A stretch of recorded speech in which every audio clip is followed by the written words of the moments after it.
నీతో నా జీవితం సంతోషమే, నీతో నా అనుబంధం మాధుర్యమే. నీతో నా జీవితం సంతోషమే, నీతో నా అనుబంధం మాధుర్యమే. నా యేసయ్యా కృప చూపుచున్నావు, వాత్సల్యపూర్ణుడవై. నా యేసయ్యా నడిపించుచున్నావు, స్ఫూర్తి ప్రదాతవై.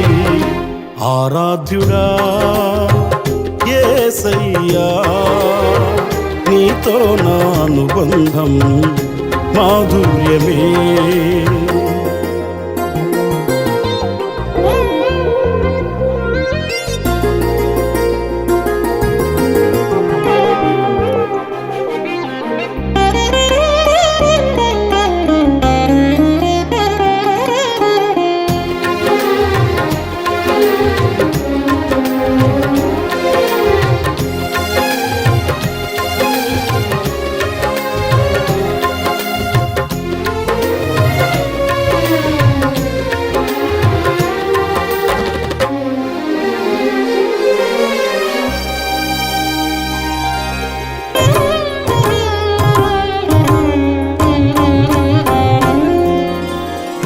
సంతోషమందైన శ్రమల ఎందైనను నా స్తుతి కీర్తనకు ఆధారము నీవే.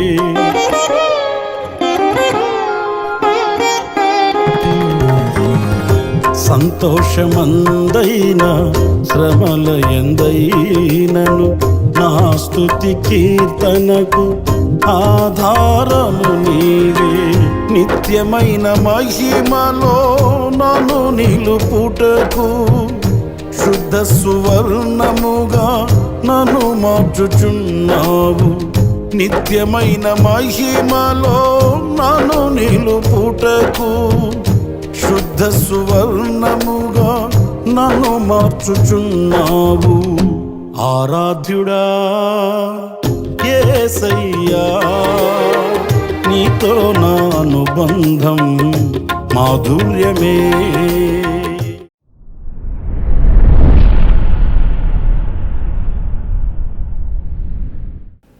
Praise the lord.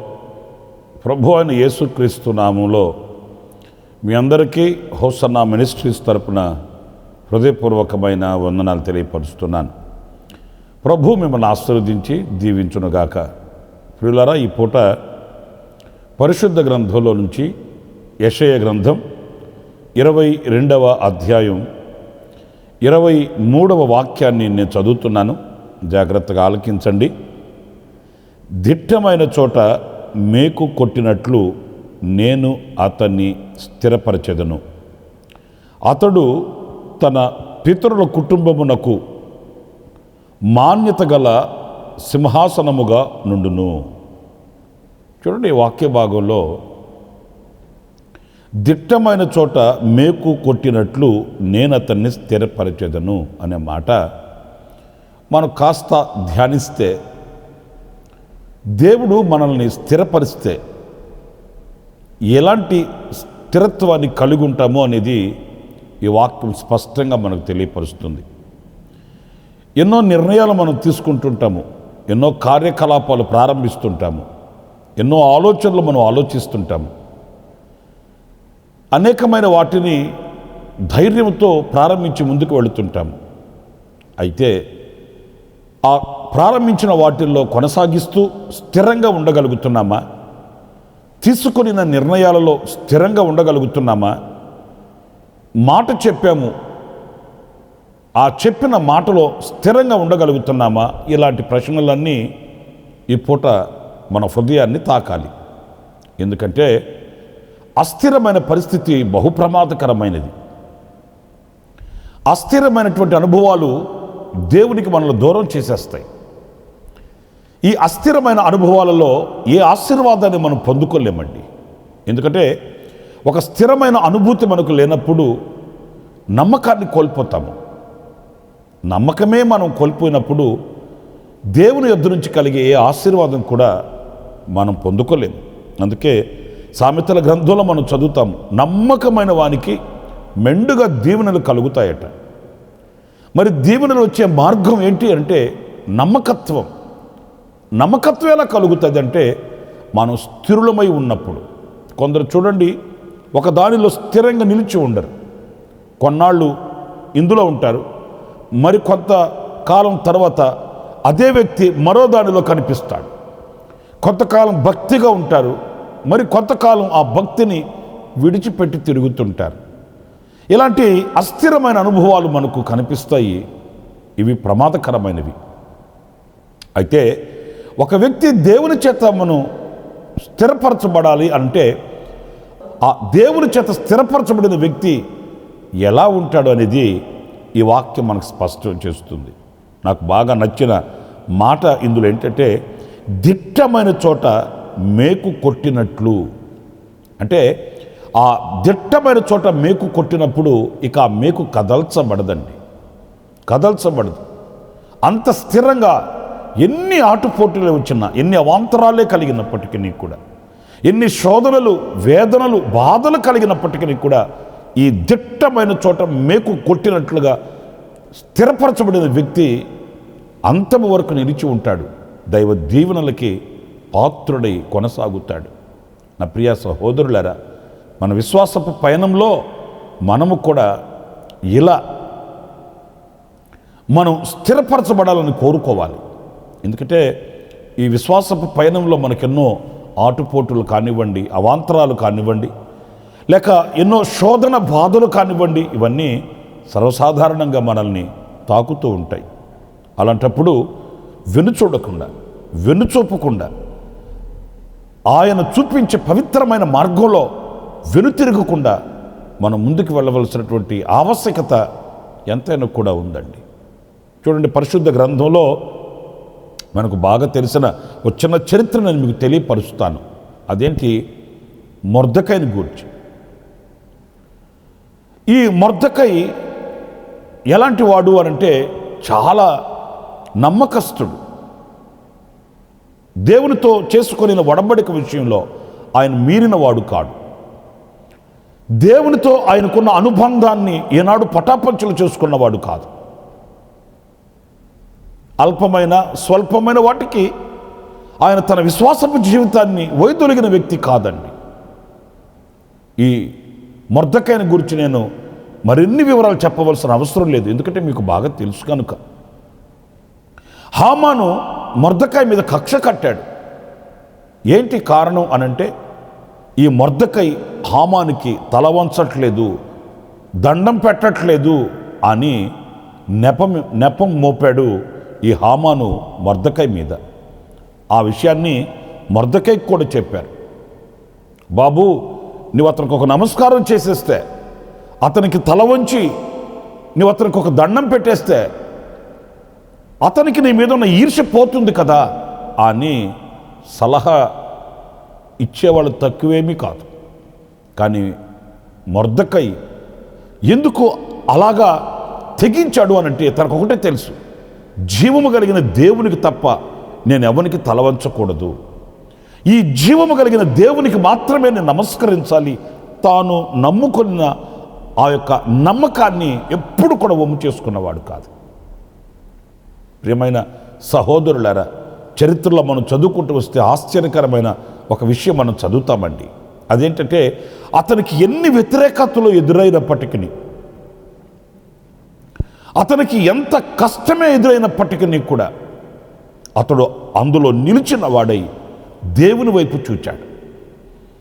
తాను నమ్ముకొనిన దేవుడు ఎలాంటి పరిస్థితుల్లోనైనా నా చేయి విడువడు అనే మంచి నమ్మకంతో ఆయన కుడికైన ఎడమకైన తొలగినవాడు కాదు. నేను మీకు ఇంకొక చిన్న విషయం చెప్పాలి. అదేంటంటే, హామాను భార్య మొర్దెకైని గురించి చెప్తుంది. హామాను భార్య హామాను అడుగుతుంది, ఏంటి నువ్వు ముఖం చిన్నబుచ్చుకొని ఉంటున్నావేంటి, ఏమైంది అలా అని అడిగినప్పుడు హామాను జరిగిన సంగతి అంతా చెప్పాడు. ఇదిగో ఇలాగా మొర్దెకై అనే అతను ఇలా చేస్తున్నాడు, నాకు నమస్కరించట్లేదు, నాకు లోబడట్లేదు అలాగని. అప్పుడు ఆమె ఒక చక్కటి మాట చెప్పిందండి. పరిశుద్ధ గ్రంథంలో ఆ మాటని ఎస్తేరు గ్రంథం 6వ అధ్యాయం 13వ వాక్యంలో వ్రాయబడిన మాటలు నేను చదువుతున్నాను. హామాను తనకు సంభవించినదంతయు తన భార్య అయిన జెరుషుకును తన స్నేహితులందరికీ తెలపగా, అతని యొద్దనున్న జ్ఞానులను అతని భార్య అయిన జెరుషును, ఎవని చేత నీకు అధికార నష్టము కలుగుచున్నదో ఆ మొర్దెకై యూదుల వంశపు వాడైన ఎడల అతని మీద నీకు జయము కలగదు. అతని చేత అవశ్యముగా చెడిపోదు అని అతనితో అనిరి. ప్రియులారా, ఈ చక్కటి సాక్ష్యాన్ని చూడండి. హామానుతో స్పష్టంగా చెప్తున్నారు వాళ్ళు. ఏమని? నీవు ఎవరిని గూర్చి అయితే చెప్తున్నావో, ఎవని వలన నీకు అధికార నష్టం కలుగుతుందని భావిస్తున్నావో అతడు గనక యూదుల వంశపు వాడైన ఎడల. ఎందుకని? దేవుడు వారిని దిట్టమైన చోట కొట్టిన మేకులా చేసినవాడు. ఒక దిట్టమైన చోట కొట్టిన మేకు ఎలాగైతే కదల్చబడదో అలాంటి వారు వాళ్ళకి ప్రాణం మీద తీపి కంటే కూడా దేవుని మీద మక్కువ ఎక్కువ. వాళ్ళు తమ దేవుని ప్రాణాధికంగా ప్రేమించిన వారు లోబడరు. వారు తమ దేవునికి తప్ప ఎవరికి నమస్కరించరు. అనవసరంగా నీవు వాళ్ళ ద్వారా అవమానాలు పాలవడం తప్ప నీకు జయము కలుగదు అని స్పష్టంగా హామానుతో పలుకుతున్న మాటలు మనం లేఖనాల్లో చదువుతున్నాము. ప్రియ సహోదరులారా, మరి హామానుకి మనలాంటి స్వభావమే కదా. ఎందుకు వచ్చిన గొడవ? నలుగురితో మనం కూడా కలిసి వెళ్ళిపోదాం. నలుగురితో మనం కూడా వాళ్ళు ఎలాగ అడుగులు వేస్తే, వాళ్ళు ఎలా జీవిస్తే మనం కూడా అలాగే జీవిస్తాం. మనకెందుకు వచ్చిన గొడవ? ఈ రిస్కుల్లో, ఈ సమస్యల వలయాలలోకి మనం ఎందుకు వెళ్ళాలి అని అనుకుని ఉండొచ్చు కదా. లేదు. ఆ దిట్టమైన చోట కొట్టిన మేకు ఎలాగైతే బలము కలిగి ఉంటుందో ఆ రీతిగానే మొర్దెకై నిలిచాడు. అంతంలో మనం చూస్తామండి, ఊరేగింపులో ఉండవలసిన వాడు ఉరికమ్మం మీద ఉన్నాడు. ఉరికమ్మం మీద ఉండవలసిన వాడు ఊరేగింపులో ఉన్నాడు. చరిత్రలు తల్లకిందులుగా మార్చబడ్డాయి. మన విశ్వాసపు యాత్రలో కూడా మనం ఎలా ఉండాలి? ఇటు గాలి కొడితే అలా వంగిపోయే బలహీనమైన చెట్టుగా కాదు, మనం నాటబడిన ఒక శక్తి కలిగినటువంటి వృక్షము వలె మనం నిలిచి ఉండాలి. మనము బలాన్ని పొందుకోవాలి. మనం ఆ శక్తి సామర్థ్యతల్ని విశ్వాసమందు మనం కనపరచాలి. అది దేవుడు ఒక వ్యక్తిని స్థిరపరిస్తే కలిగే అనుభూతి. మరి ఈ రోజున ప్రభువా నన్ను స్థిరపరచు, ప్రభువా నన్ను బలపరచు, దిట్టమైన చోట కొట్టిన మేకువలే నన్ను బలవంతునిగా చేయమని మనం కోరుకుంటే ఎంత శ్రేష్టమో కదా. ఆనాడు మొర్దెకై ఘన విజయాన్ని యూదులకు కనపరిచాడు. యూదులంతా సంబరాలు చేసుకున్నారు. పండుగ వాతావరణం నెలకొల్పబడింది. ఏ రోజైతే యూదులందరూ ఒక్కసారిగా నాశనం చేయబరచబడాలని కోరుకున్నాడు శత్రువు, ఆ ఆశలన్నీ వమ్ము చేయబడ్డాయి, చల్లచెదురుగా మార్చబడ్డాయి. యూదులకు ఘన విజయం కలిగినట్లు దేవుని వాక్యం చెప్తుంది. ఇంకొక మాట కూడా నేను మీకు జ్ఞాపకం చేయనా? పరిశుద్ధ గ్రంథంలో మనం పలుసార్లు చదువుతుంటామండి దానియేలు చరిత్ర. ఈ దానియేలు గురించి మనం చదివినప్పుడు మనకు ఆశ్చర్యం ఏంటంటే, వాళ్ళేమి దానియేలు కానివ్వండి, షడ్రక్ మెషక్ అబేద్నెగోలు కానివ్వండి, వాళ్ళేమి పెద్ద ముసలితనమందు లేకపోతే వృద్ధాప్యమందు చాలా చాలా చాలా అనుభవంతో నిలిచిన వాళ్ళేమి కాదు. యవనులు. యవన ప్రాయం ఎలాంటిది అనేది నేను మీకు కొత్తగా చెప్పవలసిన అవసరం లేదనుకుంటాను. వాళ్ళ ఆశయాలు వేరుగా ఉంటాయి. శరీరంలో ఉన్న ఆ వేడి రక్తం ఉరకలెత్తుతుంటుంది. దేనికైనా వాళ్ళు రోషాన్ని ప్రదర్శిస్తారు, వెనక ముందు ఆలోచించరు. ఇది యవన ప్రాయం. చాలామంది చెప్తుంటారు, యవనస్తుడివి కాస్త జాగ్రత్తగా అడుగువేయి, శరీరంలో ఉన్న వేడి రక్తం నిన్ను నడిపిస్తున్నట్లుగా నడిపించబడకూడదు అని దండిస్తుంటారు పెద్దవాళ్ళు. మరి ఈ యవనుల యొక్క అనుభవాలు చూడండి పరిశుద్ధ గ్రంథంలో, ఆశ్చర్యం కలుగుతుందండి. వాళ్ళ ప్రతిష్ఠిత కానివ్వండి, వాళ్ళ ఆలోచనలు కానివ్వండి, వాళ్ళ యొక్క మనస్సులో ఉన్నటువంటి భావన కానివ్వండి, ఇవన్నీ ఒక ఆశ్చర్యాన్ని కలిగించేటట్లుగా ఉంటాయి. ఈ సందర్భానుసారంగా నేను మీతో చెప్పాలి అనంటే, ప్రత్యేకంగా దానియేలు యొక్క అనుభవాన్ని మనం గమనించినప్పుడు ఎన్ని శోధనలో వాళ్ళు ఏదో అక్రమం చేశారు, అన్యాయం చేశారు, లేకపోతే మరొకటని కాదండి. మనకు బాధ కలిగించే విషయం ఏంటంటే, మీరు దానియేలు గ్రంథం 6వ అధ్యాయం 4వ వాక్యాన్ని నేను చదువుతాను, మీరు చూడండి. అందుకు ప్రధానులను అధికారులను రాజ్యపాలన విషయంలో దానియేలు మీద ఏదైనా ఒక నింద మోపవలెనని ఉండి తగిన హేతువు కనిపెట్టుచుండిరి. గాని దానియేలు నమ్మకస్తుడై ఏ నేరమైనను ఏ తప్పైనను చేయువాడు కాడు. గనుక దానియేలులో తప్పైనను లోపమైనను కనుగొనలేకపోయిరి. ప్రియులారా, ఇక్కడ ప్రధానులు అధికారులను, వాళ్ళేమి తక్కువ వాళ్ళు కాదండి, చిన్న చితక వాళ్ళు కాదండి.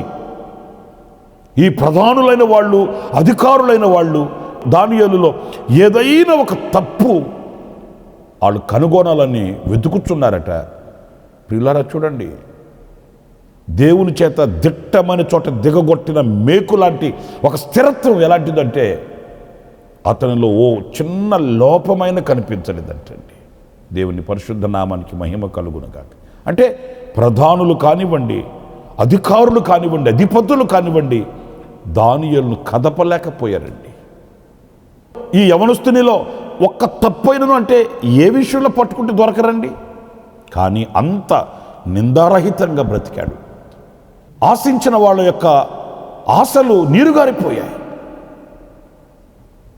దానియేలు యొక్క సాక్ష్యం ఎదుట ఈ ప్రధానులు కానివ్వండి, అధిపతులు కానివ్వండి, అధికారులు కానివ్వండి, వాళ్ళు నోటి మీద వేలేసుకొని నిలిచిపోయారు, ఓడిపోయారు. ఏ తప్పైనను ఏ లోపమైన కనుగొనలేకపోయారట. ఎందుకంటే దేవుడు ఒక వ్యక్తిని స్థిరపరిచాడు, దేవుడు ఒక వ్యక్తిని నాటాడు. ఆ నాటిన వ్యక్తిని, స్థిరపరిచిన వ్యక్తిని ఎవ్వరూ కూడా కదపలేరు కదా. నా ప్రియమైన సహోదరులారా, ఇలాంటి మన పితరుల యొక్క జీవిత అనుభవాలు మన ఎదుటి నిలిచినప్పుడు మన బ్రతుకులను ఇలాంటి అనుభవాలతో సరిపోల్చుకుంటూ నేను ఎలా ఉన్నాను అనే ప్రశ్న మనందరికీ కలగాలండి. మరి యవనస్తుడైన దానియేలు అంతటి స్థిరమైన వ్యక్తిగా బబులోనులో నిలిచాడు. రాజులు సహితం తను ఆరాధించే దేవుని వైపు తిరిగేటట్లు దానియేలు యొక్క సాక్ష్యం, షడ్రక్ మెషక్ అబేద్నెగోల యొక్క సాక్ష్యం బబులోనులో మారుమ్రోగిపోయింది. మరి ఈరోజున మనల్ని బట్టి అనేకులు ప్రభు యొద్దకు ఎందుకు రాలేకపోతున్నారు? మన సాక్ష్యాన్ని బట్టి ఎందుకు ప్రభు వైపు అనేకులు చూడలేకపోతున్నారు? మనం ఎలా ఉన్నాం అనేది ఓ చక్కటి ప్రశ్నగా ఈరోజున మనల్ని మనం వేసుకోవాలి. ఆఖరిగా మరొక మాట చెప్పన, యోబును గురించి మనం చదువుతామండి.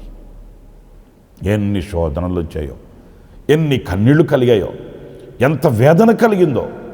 పిల్లలు పోయారు, కుటుంబం చిన్నాభిన్నలు అయిపోయింది, ఆస్తులు పోయాయి, అంతస్తులు పోయాయి, సమస్తం కోల్పోయాడు. ప్రియులారా, ఒక్క మాట జాగ్రత్తగా మీరు ఆలకించండి. అన్నీ పోయాయి, కానీ దేవుని మీద తనకున్న భయభక్తులు కానివ్వండి, దేవునిపై అతనుకున్న విశ్వాసం కానివ్వండి, దేవునిపై తనకున్నటువంటి నమ్మిక కానివ్వండి, అతనిని విడిచిపెట్టిపోలేదండి.